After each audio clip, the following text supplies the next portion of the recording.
सबसे बड़ो और जा से बड़ो न कोई। जो जाको सुमिरन करे तो शुद्ध आत्मा हो।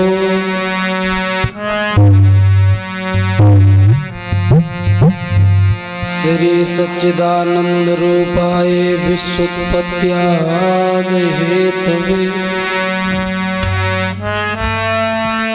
तापत्राय विनाशाय श्री कृष्णाय वयं नमः।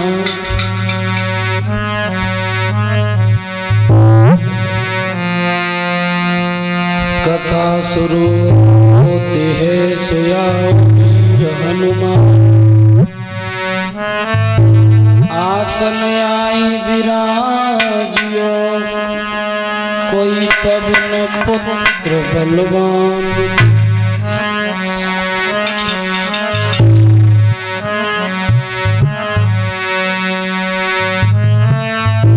तो तेरी सत्ता के बिना सोहे प्रभु मंगल मूल। पत्ता तक हिलता नहीं और खिले नए कऊ फूल।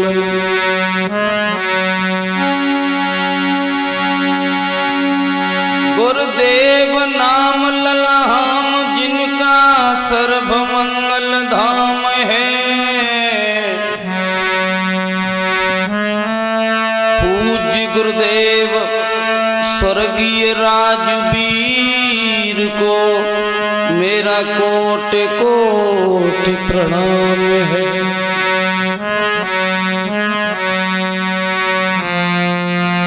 संत हमारी आत्मा और हमें संत सिरमौर।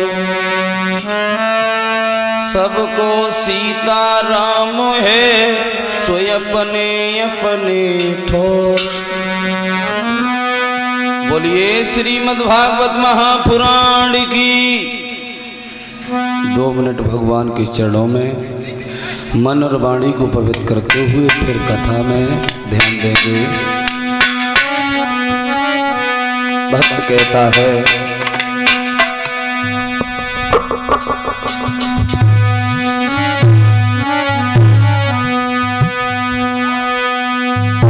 मेरा कोई न सहारा बिन तेरे। गुरुदेव सबरिया मेरे। मेरा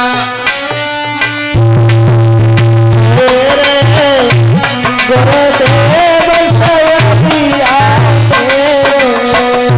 मेरा कोई न सहारा बिन तेरे।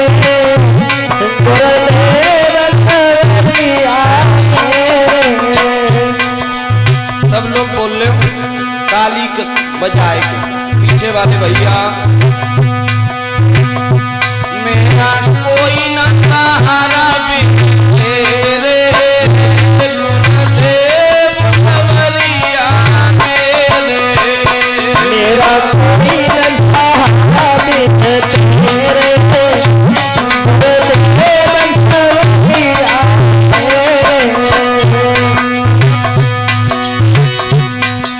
कहता है भक्त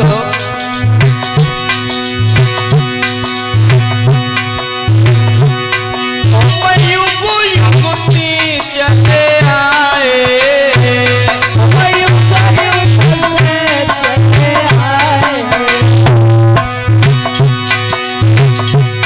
तुम युग युगती चले आए।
श्रीमद्भागवत महापुराण की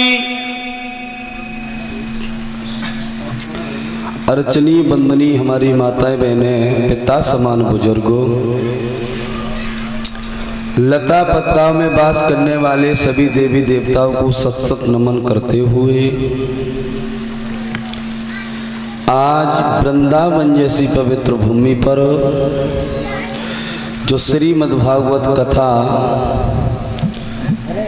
हम और आप रसपान कर रहे हैं, भगवान योगी राज कृष्ण की बाल लीलाओं का वर्णन जो चल रहा है बड़े हर्षोल्लास के साथ में, हम और आप भगवान की कथाओं का आनंद ले रहे हैं। भगवान की कथा को चलते चलते आज कौन सा दिन है परीक्षित जी? छठवां दिन है।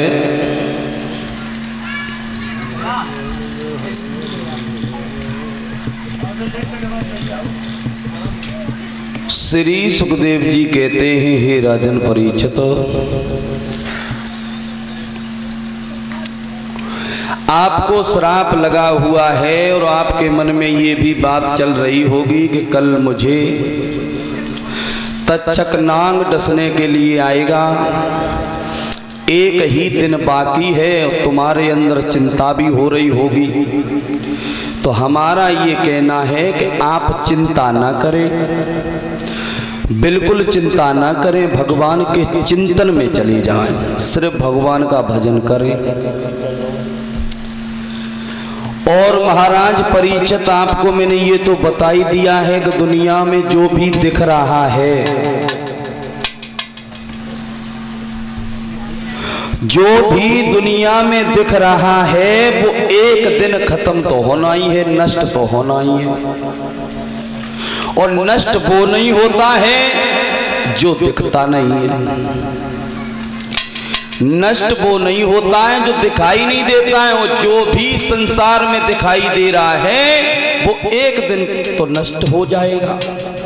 इसलिए आप ये चिंता ना करें कि एक दिन का समय बचा है, आप भगवान के भजन में लीन हो जाएं और कथा सुनते समय कोई भी शंका न रखें अपने मन में, क्योंकि दुनिया में आना और जाना तो लगा ही रहता है। बैठी है दुनिया कमरे कसे बस चलने की तैयारी है, कोई बिना कहे चल देता है, अब जैसी जाकी बारी है। ऐसे समझ लीजिए कि इटावा से बस पकड़ ली और भरतना उतरना है, तो टिकट आपने भरतना की ली, आपका समय पूर्ण हुआ तो आप वहां उतर गए। ऐसे ही ये मनुष्य जीवन चल रहा है, जब जिसका समय पूर्ण हो जाएगा तो उसे जाना ही जाना है, उसे बिल्कुल जाना है। सुखदेव कहते हैं, राजा परीक्षित, जो कुछ भी दिखाई दे रहा है इसे तो नष्ट होना है। एक विद्वान भी लिख रहे हैं,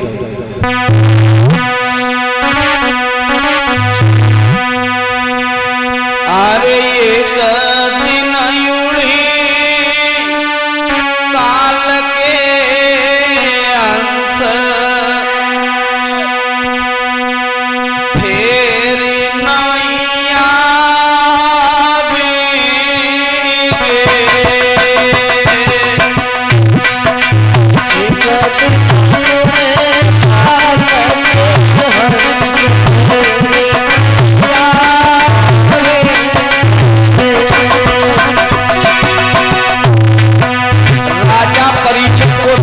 समझा रहे हैं। कहते हैं, राजन परीक्षित, ये जो कुछ भी दिखाई दे रहा है सब नष्ट होगा, तुम चिंता मत करना अपने मन में।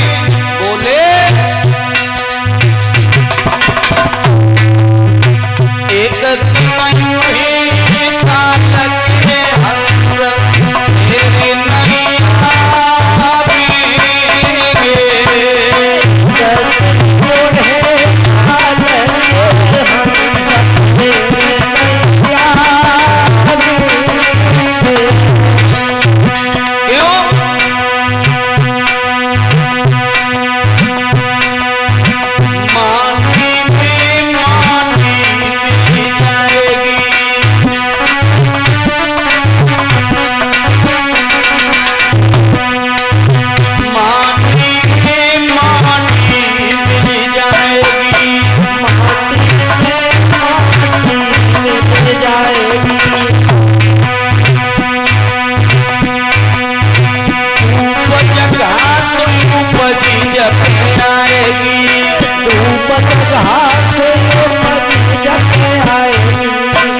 समझा करके बोले, राजन परीक्षित, इसलिए आप चिंता मत करना, जाना तो सब कोई है, तो चिंता नहीं बल्कि चिंतन में लग जाओ, भगवान का भजन करो।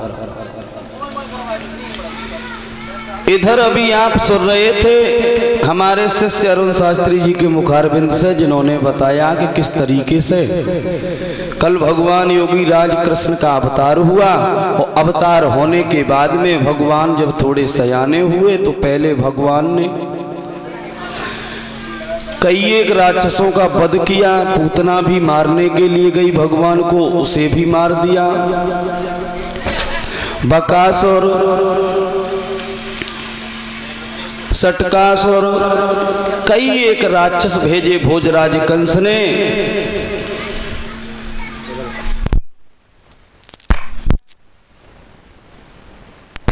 भगवान को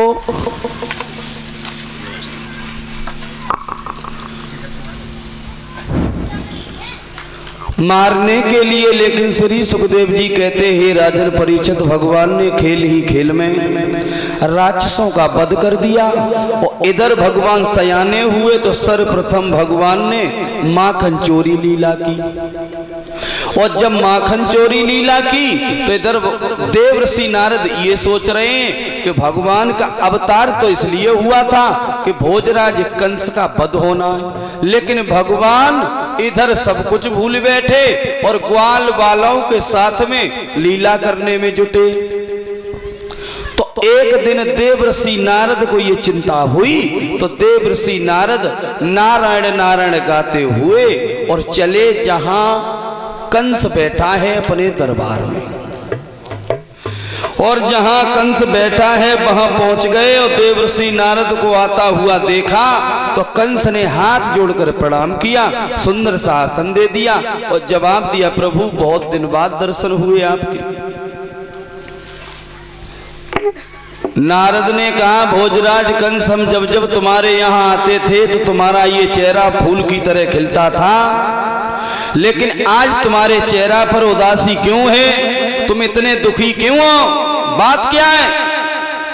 और जब ये पूछ लिया तो एकदम से पैर पकड़ के भोजराज कंस और जमीन पर बैठ गए और जवाब दो, देखो देवर्षि नारद, दुनिया में एक ऐसे आप ही महात्मा हैं जिनसे हमारा स्वभाव मिलता है और हमें कभी आपने गलत सलाह नहीं दी। तो आपसे हम पूछना चाह रहे हैं कि जो नंद बाबा का वो लड़का छोटा सा बालक, अभी बड़ा तो नहीं है, लेकिन हमें आकाशवाणी ये हुई थी कि वही हमारा काल है और वो धीरे धीरे सयाना होता चला जा रहा है। किसी दिन ऐसा न हो उसके हाथ में हमारी वास्तव में मौत हो जाए। दोनों हाथ जोड़े और समझाए कि बोले कंस देवर्षि नारद से,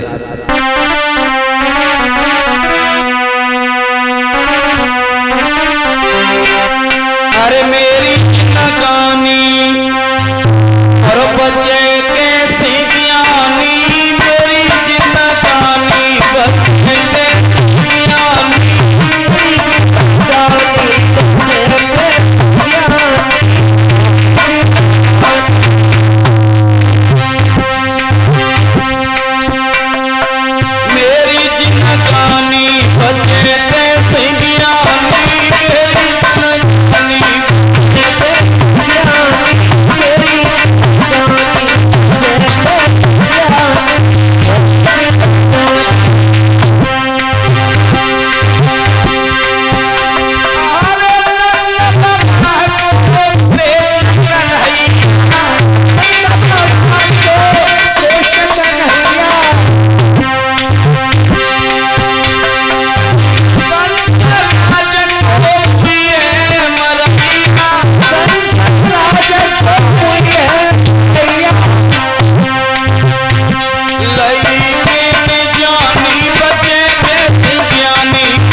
जवाब दिया, भोजराज कंस ने कि आपको तो मालूम है, अब मुझे बचा लीजिए अगर तुम्हारे पास कोई उपाय है। देवर्षि नारद जो दवाई ढूंढ रहे थे वो मिल गई, देर नहीं की, जवाब दिया, देखो भोजराज कंस, तुम काहे को परेशान हो रहे हो वो छोटे से बालक से? वो तुम्हारा क्या बिगाड़ सकता है? और भला तुम्हारे अंदर तो बहुत बल है, तुम राजा हो, तुम्हारे पास बहुत फौज है, अरे भला घबराने की कोई बात नहीं है, कहीं न कहीं उस लड़के को पकड़ करके मरवा दीजिए, तुम काहे को